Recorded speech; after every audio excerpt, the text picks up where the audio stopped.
Alright, good, you can see this is how to be an absolute Chad at frickin' Moon Animator. I'm not very good at it, so this is probably going to be a crap tutorial. You can find anything anywhere else. You see character insert at the very top. I can't speak. I've had to restart a video 5 times. No, I'm not doing that again. So at the very top of your Roblox Studio page, which, you know, a lot of people won't actually know what it looks like, and you still won't now because for some reason it won't show everything else, and now I'm annoyed. So you go to the top at plugins and you click on character insert, then you get to this bit. Then you click blank R6 rig. This is what I normally use because it's just easier. Just move them down there.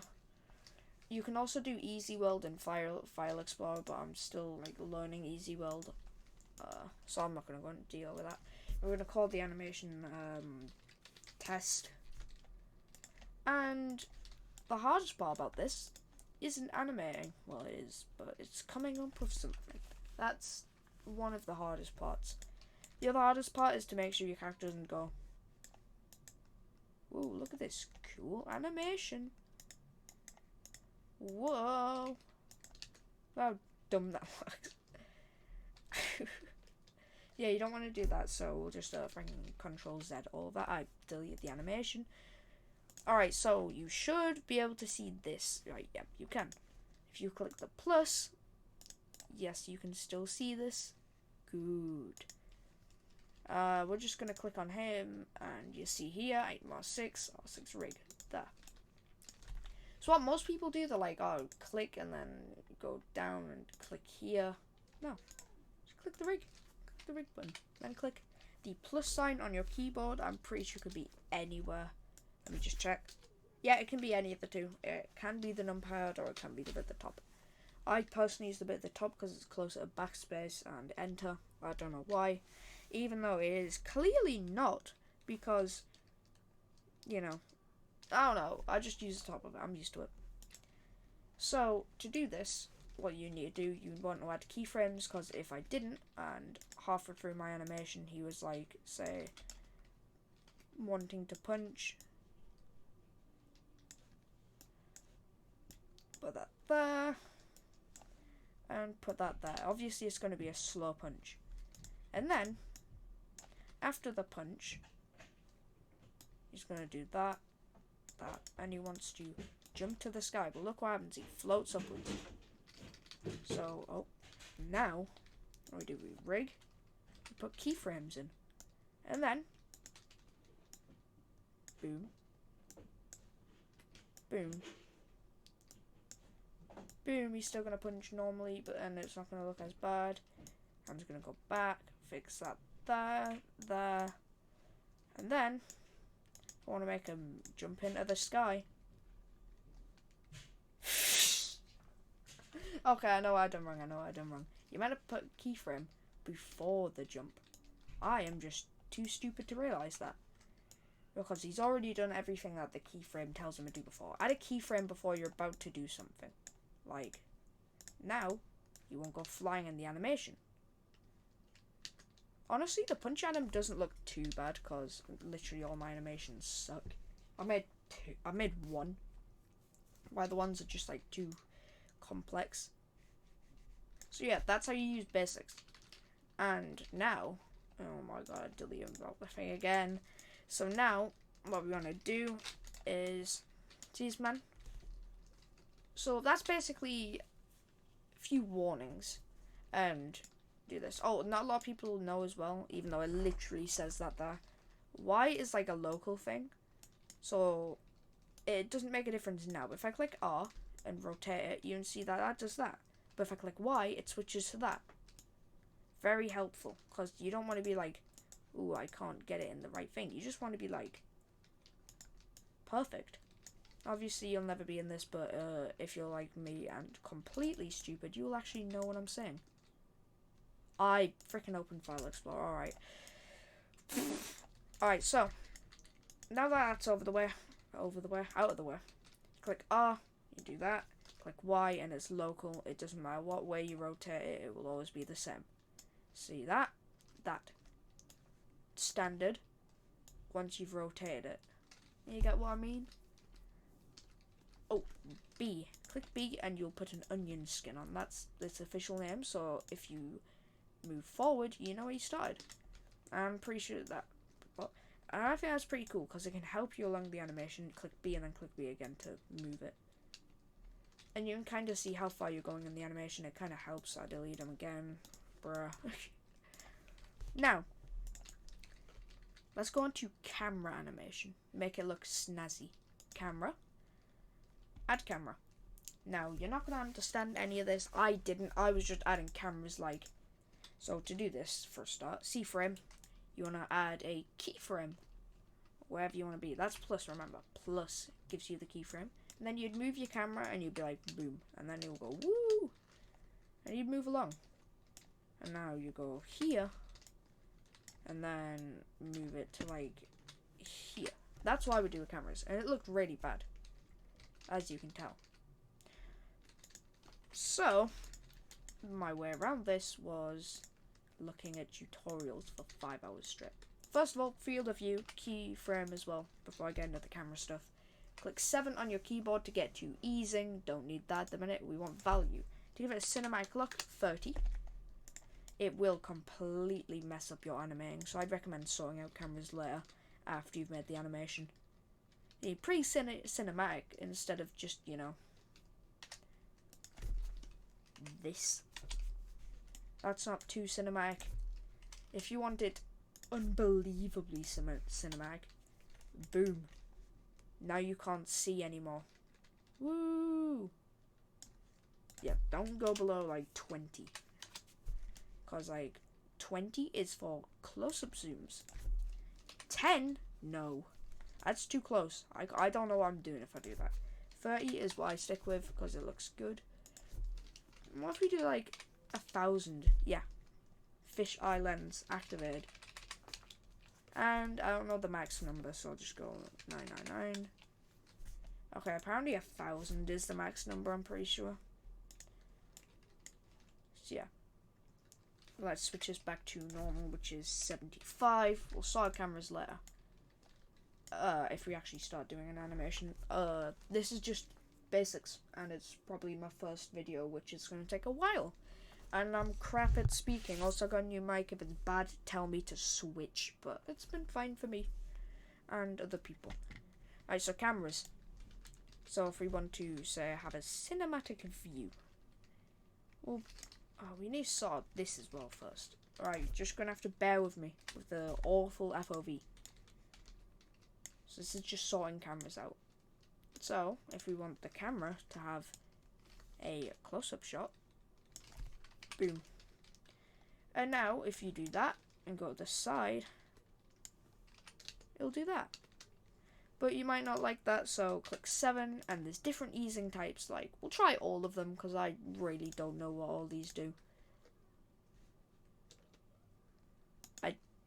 I don't know. Jesus Christ. This is so confusing. So, sign. I mean, I think that looks better.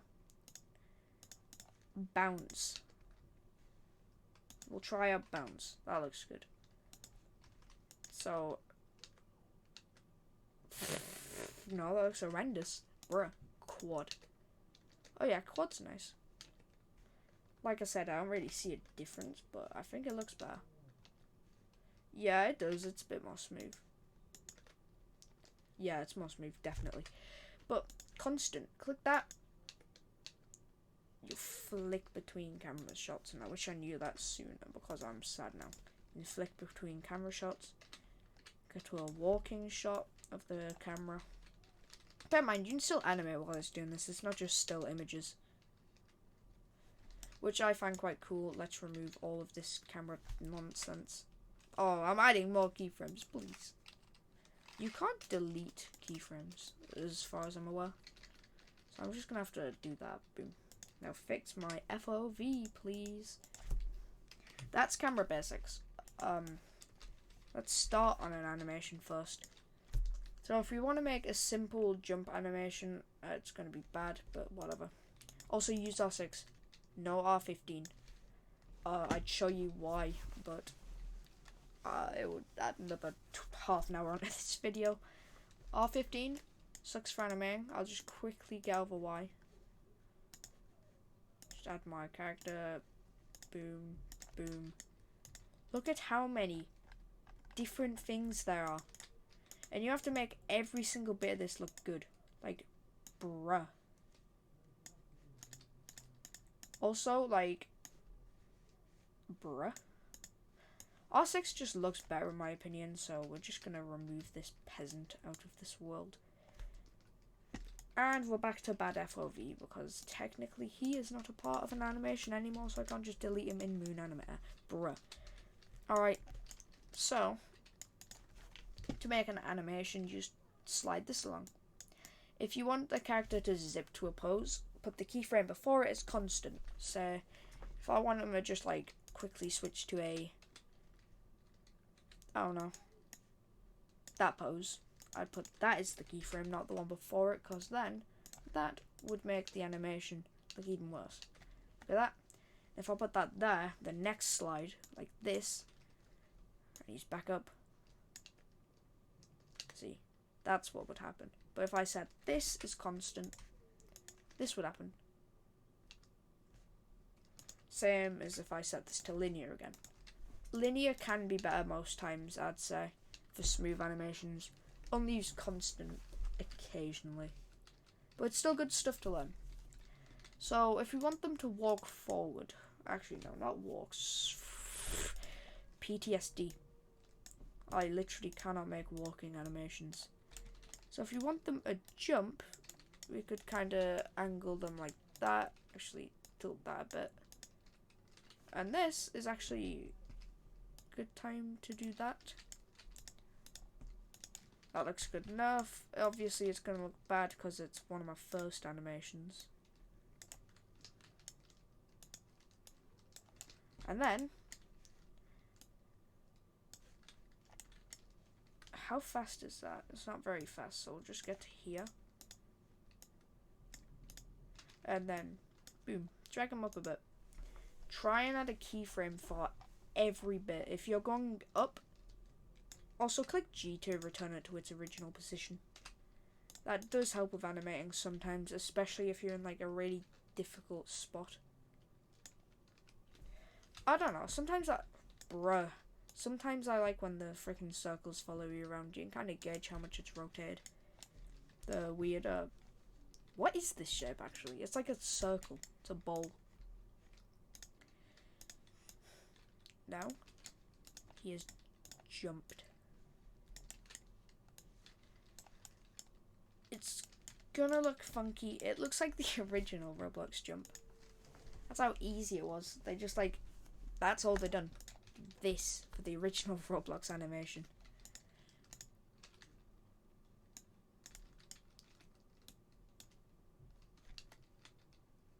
That doesn't look too bad. Now he needs to get back to the floor, which will take around this long. And he is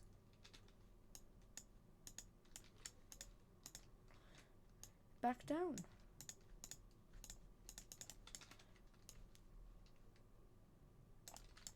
Obviously, R15 can be good for some circumstances where you want to put bends in the bones. But, you know, this looks alright. Oh, not really, but you know. Oh, his neck is broken. Sometimes the circles are annoying when you're trying to animate. That lasts for way too, like, bruh. So sometimes if it doesn't look good, you need to go back on animations, yeah. Oh yeah, you can also move these. I wouldn't recommend it. Actually, I would, if you know what you're doing. Unlike me. Animating is difficult, by the way, if you don't get it on your first try. I still cannot animate. Just don't give up. Spend hours a day for absolutely no reason to get 4 views on a YouTube video. It's worth it. My Killer Queen animation got like 21 views for some reason. That animation looks fine. Simple jump animation. And then, if we want him to return to his original position, I would highly recommend, actually, you know, actually we can, no, that doesn't work, does it? He goes back to his normal position. Don't use G on the torso. I would not recommend it. because it will just take him back to his original position. It won't reset the entire thing. Yeah, that looks fine. That actually looks good. Debatably, anyway. I might use this actually for another thing. It looks bad, but you never know. That's the basics, pretty much. But if we want, we could add a camera. Boom, add camera. We don't really need to do much with the camera. I just think it would look quite good in a cinematic shot of around 20. Move it back a bit. That looks fine. Honestly, I gotta say, yeah, you can't see that neither, bruh. Never mind. Alright, so, I've got the camera ready, the animation works. Perfect. But we don't have the, you know, camera positioned. And the best way to find a good camera position is just by looking at what looks good enough. Also, you can change it by just doing that. Oops. Not like that. If you do that, boom. You can rewrite things. And then, you play the animation to the point. Right about there. You can go to about here. That's fine. So yeah, that's the basics of how to make Moon Animator. This is a long video. I didn't expect the video to take this long. Subscribe if you found this useful. Also, be cool and comment what you want me to do next. Au revoir.